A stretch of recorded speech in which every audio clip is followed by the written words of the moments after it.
Well, good morning. I'd like to welcome everyone for coming here today and want to thank especially the media for coming. Today we'll talk about the U.S. Census. The census is very important to every one of us.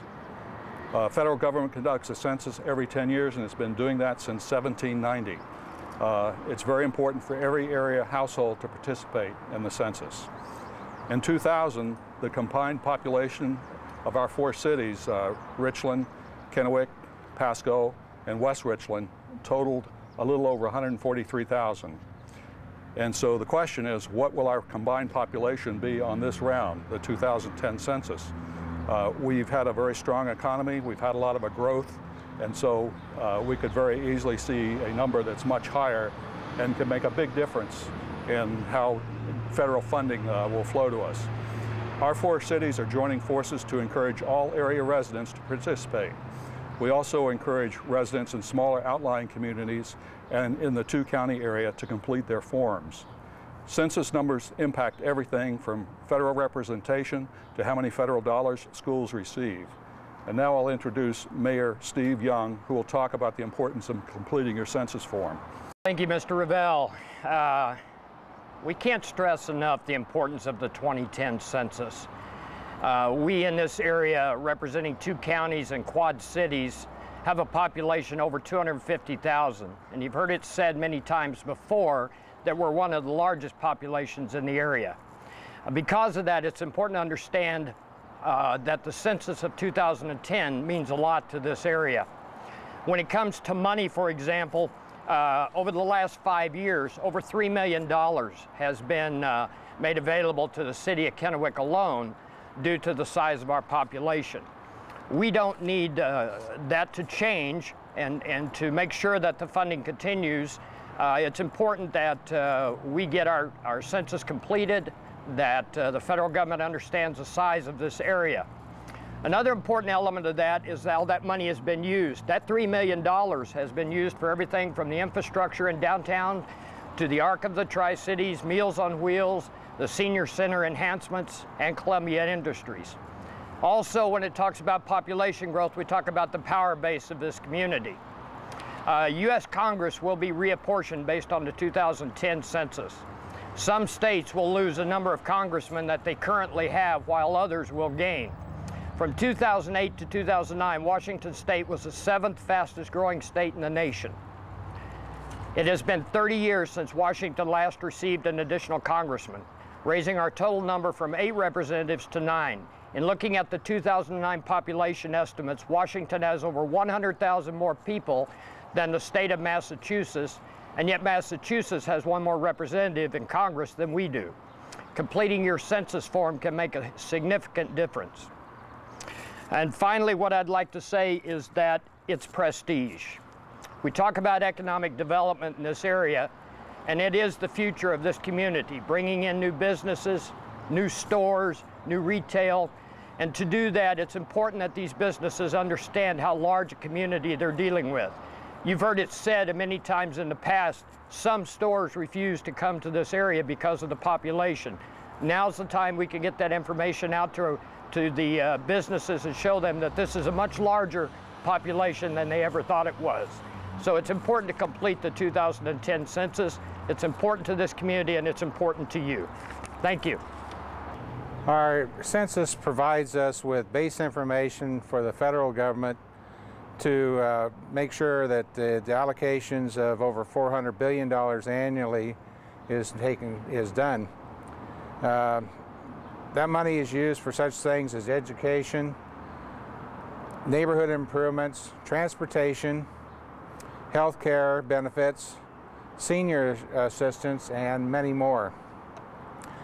The Home Improvement Partnership Program has provided $3.25 million for affordable housing in the Tri-Cities since 2005. The average funding for CDGB, which is Community Development Block Grant programs, in the last 5 years has given to each of the communities. Richland had $288,000 a year, Kennewick $508,000 a year, and Pasco $621,000 a year. In 2000, the federal census revealed that the state had been underestimating Pasco's population by more than 3,000 people for the most part of the whole prior decade. At $50 per capita, our state's shared revenues was increased some $150,000 per year following an update of this city's population. For a 3-year period from 2002 to 2004, the city of Pasco received $225,000 in federal funding to assist in hiring 3 additional police officers. Kennewick in 2009 received $153,500 Recovery Act funding for the senior center improvements. And Richland in 2006 to 2007 received $1.6 million funding for the SR 240 beautification wall. In 2009, $1.6 million for the First Street improvements phase 1. You can see now that the monies that we get from the federal government go a lot of different ways and do an awful lot of good for many people. Thank you. Well, you've all heard how important it is for the participation in the census, the great benefit that we have, that's the financial benefit to all of our cities. So I wanted to share with you just really how simple it is to do this. The census is a simple 10-question form, very simple. I've even completed it. It's already in the mail. Did it over a cup of coffee one morning. And besides the easy 10-question flyer, it comes with its own self-stamped addressed envelope, so there's no out-of-pocket expense. And an important thing is that it's a law, federal law, that's required for everyone to fill out and submit this form. Very simple. It's easy. It's safe. All of the information that you have in this form is confidential. It's not shared with anyone.